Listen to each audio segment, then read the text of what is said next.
In traditional Kerala, power was kept strictly within the family. If you were on the outside, you stayed there. That was the reality for Uni, a destitute Brahmin student living with his widowed mother in the shadow of a wealthy institutional environment. He possessed no capital and no social standing, serving primarily as a target for the students who actually belonged to that elite world. The environment shifted when a group of defeated, starving soldiers wandered into the village. Having been abandoned by the Kochi and Samudiri kings after a losing campaign, they were looking for a single meal. Uni's wealthy peers saw an opening for a joke. They directed the desperate mercenaries to the penniless student, sarcastically claiming he was a great philanthropist who would provide for them. The students intended to humiliate Uni by exposing his poverty to these desperate men. They failed to realize that when you hand an ambitious outcast a group of people with nothing to lose, you aren't creating an insult, you're providing him with an army. Uni ignores the punchline of the prank. Where the elites saw a nuisance, he recognizes a strategic opening. He removes his only possession of any value, a gold ring, and instructs the soldiers to sell it, buy food, and return to him immediately. For soldiers who had been discarded by their previous kings, this act was more than charity, it was a contract. They recognized that a boy willing to trade his entire inheritance for their survival was a more viable leader than the masters who had abandoned them.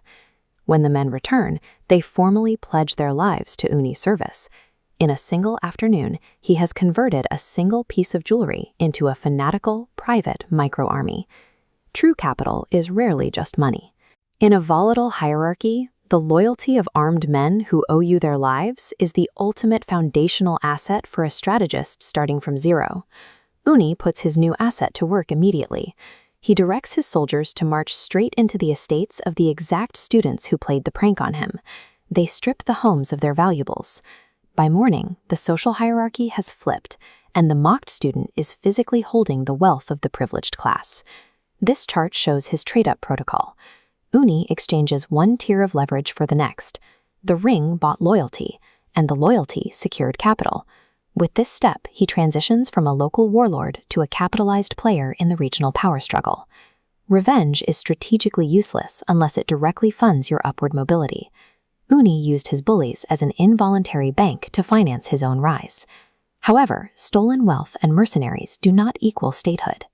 Legitimacy requires recognized territory, so Uni takes his capital and approaches the regional ruler, the Thekkum Kor Raja. To acquire land, he relies on the Vamana protocol, a tactic mirroring the ancient myth where a god asks a king for just 3 paces of dirt, then grows to cosmic size to claim everything. Playing the humble subject, Uni asks the Raja for a seemingly minuscule plot of territory, only as much land as he can cover by throwing silver coins. A senior minister warns his king that a trap is being set, recognizing the mythological trick. But the Raja's arrogance wins out, and he signs off on the deal. Uni maximizes the payout by stacking the silver onto the flat of a sword and violently whipping the blade, scattering the coins across a massive distance to legally secure the territory of Kudamalur.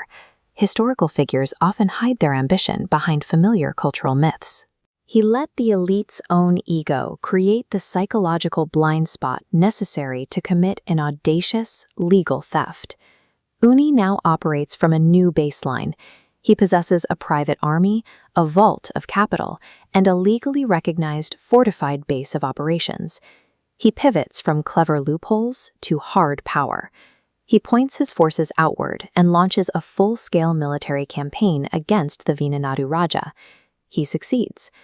The campaign captures the regions of Ambalapuja and Parakad, bringing the entire geography under his control.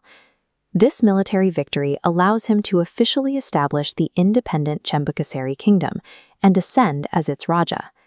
Every previous step, the ring, the looting, and the loophole, was simply the prerequisite capital needed to buy a seat at the table of actual warfare. His first act as a monarch is to permanently strip his former bullies of all their hereditary temple rights. This decree permanently erases their privilege, converting his personal grievance into a lasting institutional reality. He started as a destitute student used for a joke, and ended as a sovereign who rewrote the political map of Kerala. Royal authority isn't always inherited. The most dangerous kings are the ones who learn how to convert social humiliation into ambition, trading up a single act of generosity into an empire.